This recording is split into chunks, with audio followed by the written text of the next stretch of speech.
All right, what's going on, everybody? Welcome back to the channel here. So I just wanted to bring you an update. I know some of you have been curious about these tires that I picked up.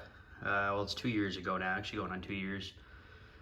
In terms of how they held up for me and what I think of them.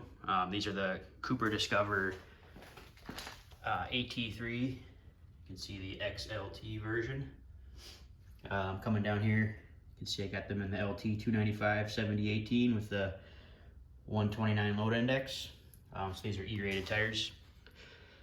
So yeah, some of you have just been curious about questions of how they've held up, what I think of them so far. This is 20,000 miles. Just do a 20,000 mile update for you guys. Actually, probably closer to 22 now, 22,000. And how they've held up for me. So this is the rear of the truck. This is a half-ton F-150 pickup, just to give you an idea for wear and tread life, to give you perspective of how they've held up, I guess, with mileage. So that's the rear. You can see coming over here to the front. So I rotate these things routinely. That's key to getting longevity with the tread. But you can see phenomenal siping, phenomenal aggressive tread for an all-terrain with the Coopers here. So starting with the front, we'll go through tread depth. Like I said, a little over, just under 22,000 actually to be exact here with these tires. So I've rotated them probably 3 times now. And you can see I'm at about 30 seconds, just freshly coming off the rear of these fronts now from rotation. So 30 seconds on the front. Moving on to the back here. You can see I'm closer to 14, so that makes sense just coming off the rotation, like I said. So these will probably wear a little faster in the rear now that they're here for whatever 8,000 miles before another rotation. So new, these are up there at the notch of the 30 seconds. That's what they were new. So with 22,000 miles, I've lost about 3 to 4 30 seconds, which is pretty good. So I suspected when I bought these 2 years ago, you can see they're pretty tacky or sticky, meaning a softer compound.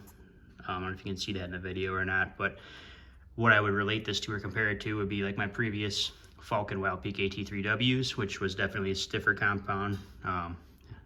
So I anticipated that these, when I bought them, would wear a little bit faster. But at the benefit, I would think though, or definitely seeing the benefit of better increased wet traction as well as winter traction. So although this size from Cooper for the AT3 XLT is not 3-peak rated, some of the narrower sizes appear to be. I would put this up against my previous Falcon AT3W actually being better in terms of wet traction. Probably because of the softer compound for both winter and wet traction, but also just an incredible amount of siping. You can see on these tires, maybe even more than at least the AT3W that I ran previously from Falcon, but softer compound probably contributes, like I said, the, obviously dense array of siping here, but then also these wider grooves on the inner and outer tread voids here.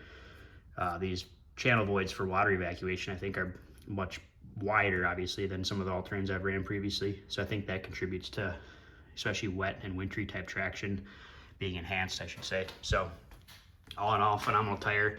Unfortunately, when I'm doing this video update, I believe these are discontinued in the States here. They may be available elsewhere. You probably still can find them online or other stores within the US here still, but I believe the AT3 XLT specifically has been discontinued and replaced by their new Discoverer Stronghold all-terrain, which appears to be a very good tire as well. So if you can find either one of those, I think you can't go wrong with that. For your heavier duty, super duty type trucks with the diesels and stuff, you may expect a quicker tread life wear. So just keep that in mind, I guess.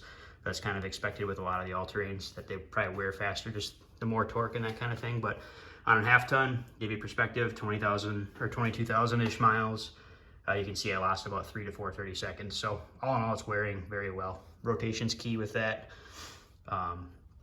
Yeah, keep them rotated. They should keep you happy for several thousand miles. So thanks for watching, guys. Just want to bring you an update on how they've been wearing so far and what I thought of them. Thanks again.